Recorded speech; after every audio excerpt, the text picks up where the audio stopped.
Siya ni ang Committee on Senior Citizen diri sa syudad sa Bacolod.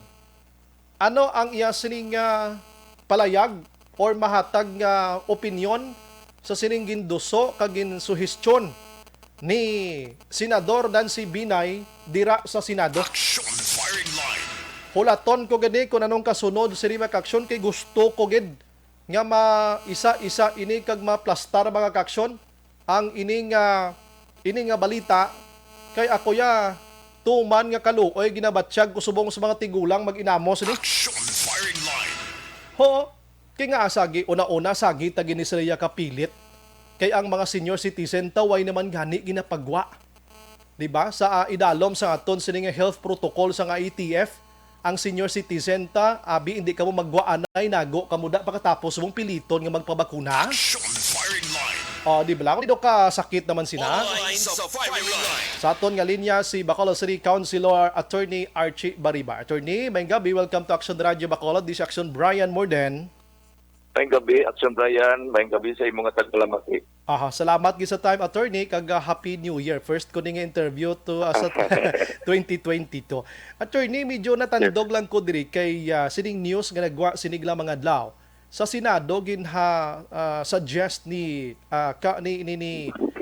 Senador Nancy Binay nga salig ni siguro kay hindi pa man siya papili subong may another 3 years pa siya nga kung pwede ang mga senior citizen magpabakuna antes ihatag ang 500 pesos nga social pension. Attorney, any opinion kag comments ni attorney kung ano ni siya? Yes, Action Brian, ang ina nga requirements, further requirements is unfair kag wala sang kung sa insulanay pa wala na sang legal and moral basis, no? Number one, unfair na siya because you are delimiting a privilege granted by law in ang aton nga social pension nga 500 tao malang nga 500 pesos a month sa aton nga mga indigents, no?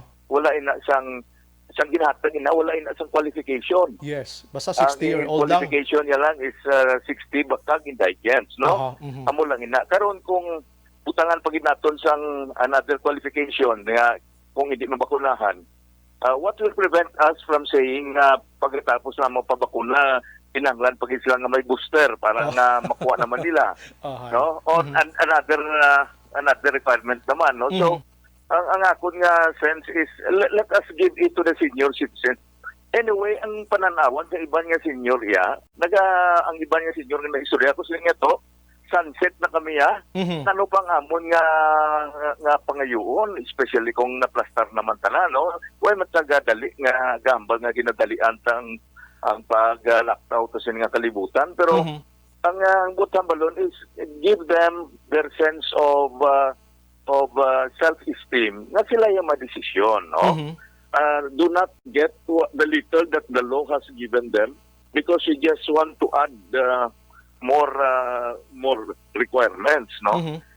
So nga kung nalantaw daw ka budlay gid sina, no? I don't think we should force people, especially ang mga senior citizens. Kay na gani before you counselor naka-comment ko gani siling ko, di ba hambal sang aton sa mga doktor sa mga experts ta sa medisina nga kung ikaw may edad na, kindly check to your doctor before ka mag-decide nga magpabakuna ka. So, given nga mag-60 ka or sobra na, kaysa 50 pala may mga kumor ka na, may ginabatsyag ka na, di nga sila gining tutukan, teka, baluta may ginabatsyag, di sila kagkaroon, kung mga kalaigo, di sila sang first dose nga bulubog at dabi kag magturong mata nila na attorney, no? Hindi man ta may mga comorbidities siya ti ana, no? But ang akon nga sense is hindi ka na pagpabugatan ang sitwasyon sa mga senior. Yes. Kung 500 ginang nga kulang pag gani na, no, kung sa inistoryanay pa hindi gani nakaliko sa bangga sa unang adlaw, hindi mo na pag-idungangan. Ano ko na kuya, ang imo ni Senador Binay, dungangan niya pang social pension. Correct. Kaya ako na subong nga ang aton nga mga senior citizen na butang sa kaalang-alang. Nga daw hindi sila kagwa, kay damo sila restrictions. Ihimuan na lang nga, if there is anything that we can do for our senior citizens, tungangi ang social pension. Aha, may kanamuno mo na attorney, no? Si Senior Citizen Party List Representative Rodolfo Ordanes, doon ako pag-intindi ko may ginduso ni siya. Ngayon 1,000 pesos. Anong update ni attorney? Ay ako kay Balo, but I am expecting taga-taga naton sang dako ang aton nga senior citizens, Yes. especially ang nagabaton sang social pension, ha. Correct.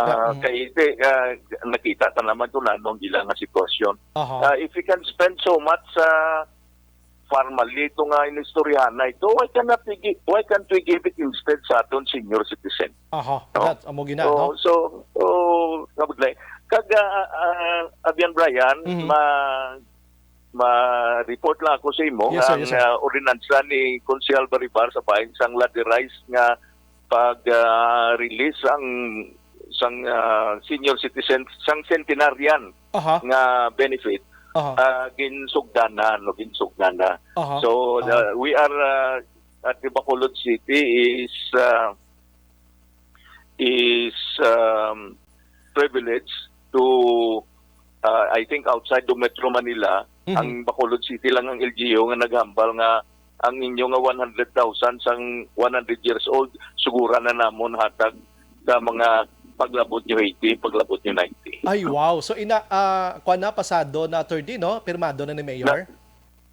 Nagsugod na gani pangatag. Nagsugod na. So, pilang 80? Oo, so, ang 80, 10,000. 10,000. No? Pero bangod kay umpisa ini, kag ginalantaw naton ang sitwasyon sang aton nga mga sang aton nga finances. Aha. So, tanan 80 hasta 98, 10,000.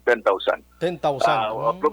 Provided nga nakuha nila ang mga requirements ang layi sa bahin sang centenarian. Okay, sige. If example, nakabaton siya sa 80 siya, kag pasalamatan tabi ang Ginoo, naglabot pagid siya 90, abi. Another pila ang hatag liwat? Another 10 kung 10,000. sige nato ng aton nga funding. No? Sa subong sa unang sa ikaduha nga term ni Mayor, nakabaton na siya 10,000 kay 89 siya abi.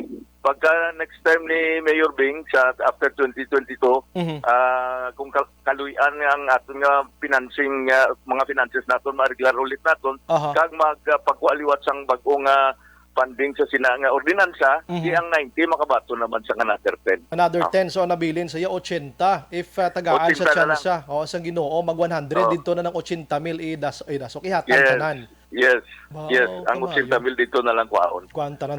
So, Ano ni Councilor inang ordinance ni Ocon Resolution Ordinance? Ordinance ini sang 2019 ayo na kun si Mayor kung pwede naton nga in fact sang 2019 nga kampanya, and I will not be modest about it, kay ginpromisa ko ini nga we will make Bacolod a senior citizen friendly city. Wow. And ang unang step is to make sure nga ang aton nga centenarian award masugura na naton hatag. Kaya naintindihan man namon nga kung 100 na kang mabaton sa 100,000, daw hindi man ma-enjoy. Ang kabataan niya mong ga-enjoy. No? Kaya inaway pa kung isa. No? Labi na gina nag-process, no? Daw siya gitong lamang. Hindi tanan na pagulaton nga hindi ma-enjoy sa aton nga senior nga centenarian. Now, we will try to give if our financiers would allow it, we will try to give it as early as possible. Yes, Boca, very good attorney. Congratulations. Pero attorney, lastly, if in case gidman nga matigayon ini ginaduso ni Nancy Binay, ano mahimo ka resolution nga naga-against isini or magasulat ka dito sa Senado so that may voice ang Bacolod attorney? Yes, I will should this come into play, maayo ako sa mga kauplanan ako sa Sangguniang Panunsod sa City Council. Nga let's pass a unanimous resolution nga nagahambal nga kung mahimo hindi ina pagyata at himuon nga requirement kag kung mahimo dugangan na lang ang instead dugangan na lang ang aton nga social pensioner. With that, attorney, salamat sa mga serbisyo. Maayong gabi ka, mabuhay ka, attorney. God bless aton tanan. Salamat gid kag more power sa imo Brian kag sa imo nga tagsalamati. Thank you, good sir. Action firing line.